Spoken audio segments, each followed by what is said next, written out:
Hey everybody, today I'm going to explain what it means to be a part-time nomad. If you don't know what that is, stay tuned. You're going to want to watch this video. Welcome to Lopi in the Wild. A certain way of paying attention, a certain way of noticing.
Opening up my senses and just noticing the beauty of the light hitting. It's just so good for my soul.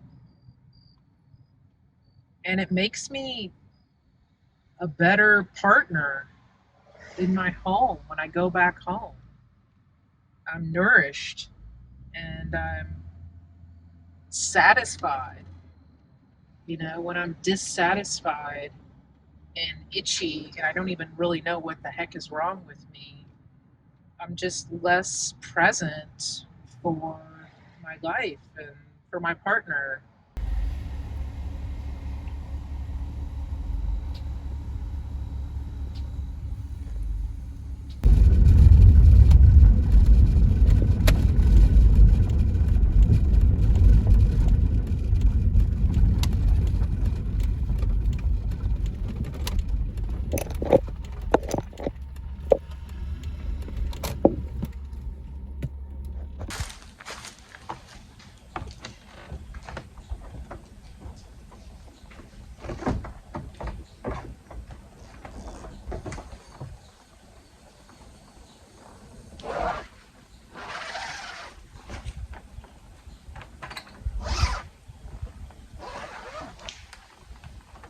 Yo!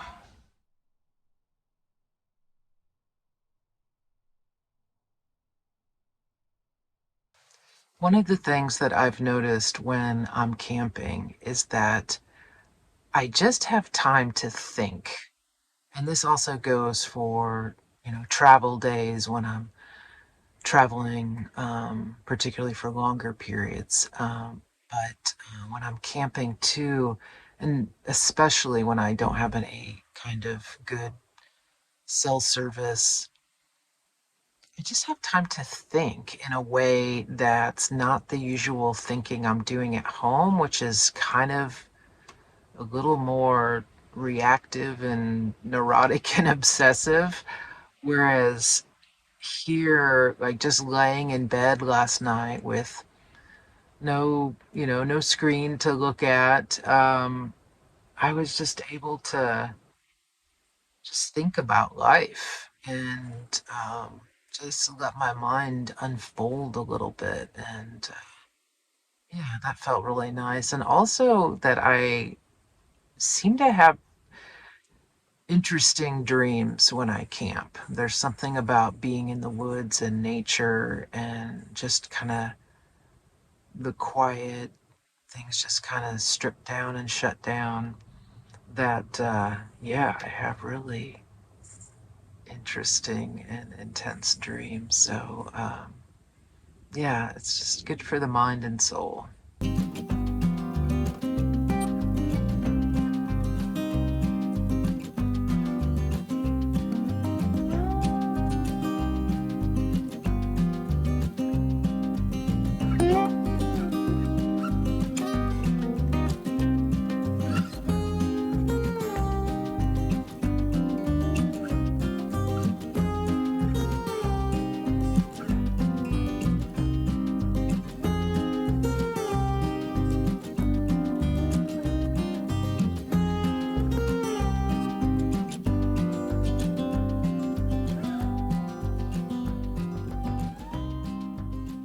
There's something about these rewilding days that just makes me more curious and open and interested. I've had a couple of conversations here at the park today, specifically about the van. The van can be a good conversation starter, and I think too that the van itself is just this symbol. It points to something. It points to, for me, a certain way of paying attention, a certain way of noticing, a certain way of listening to the world and listening to myself. That van is, of course, a wonderful place and safe place to be able to sleep for the night and to cook a meal or read a book, but it's much more than that. It represents something. It represents this freedom. It represents honoring this longing. It represents a certain kind of self-love.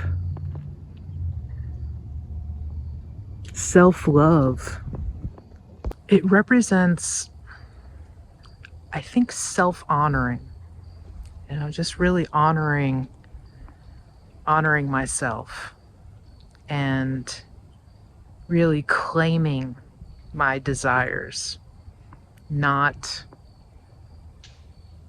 looking to others and allowing their desires to take precedent over my desires.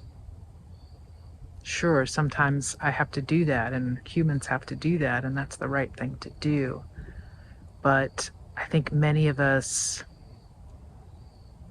habitually put other people's needs and desires above our own. And this is about saying, yeah, my desires are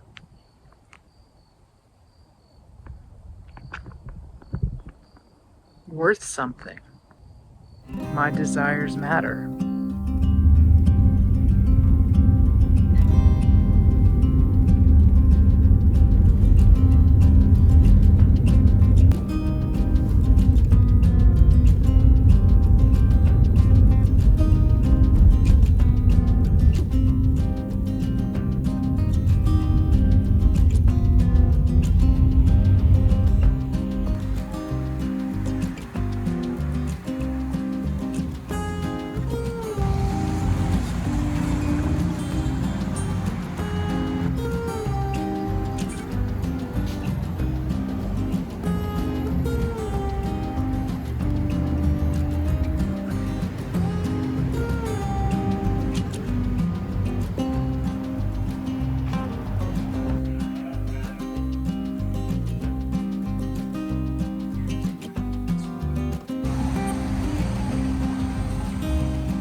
So one of the things I really love to do is to be able to take a drive in my van spontaneously. Even when I'm at home and it's a work day, I'm working at home and I'm just kind of not feeling it inside and it's a beautiful day like today, I will get in the van, get my computer or any notes or notebooks I'm working with, bring some drinks and snacks, and just spend the day working right here. In this case, I'm working by the river. So it's just a beautiful way to get some time alone, get out of the house, and just get some time for myself, be in nature, feel like I just have just a little adventure during the weeks. I can sit here in my workspace and get some work done. I can gaze at the river and listen to the leaves rustling and feel the wind. And I can also just get out and go sit at this picnic table that's right here, or go for a little walk around the park.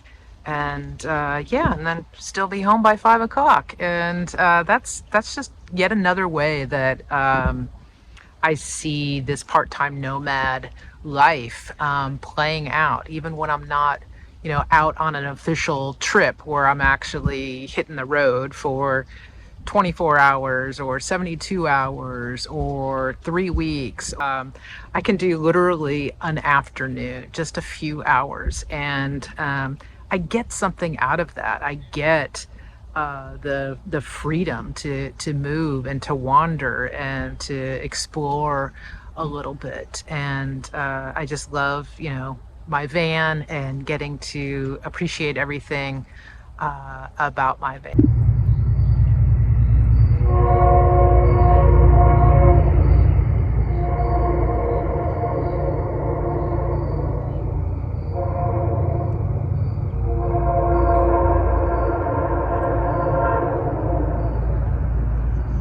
I met a guy today who lives in his van.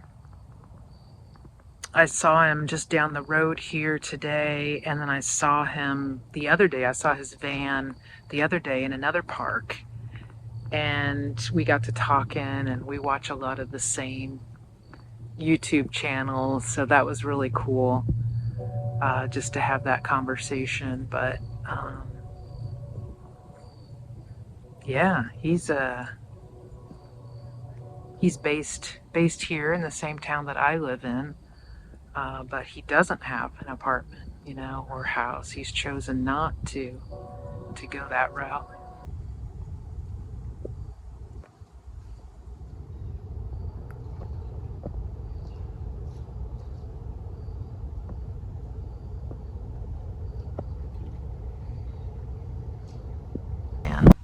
I would say another thing about being a nomad that feels really important to mention is learning to connect to the inner longing and valuing that longing and listening to the call.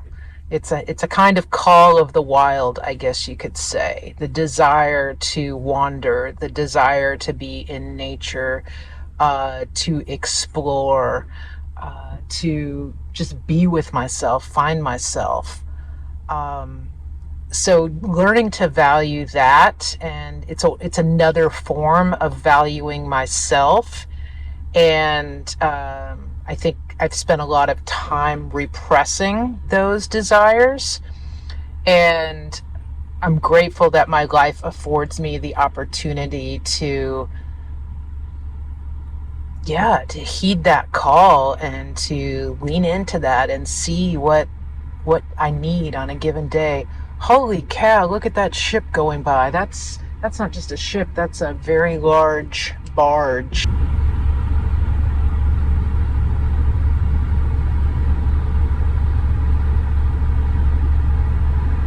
Wow, that is a big boat.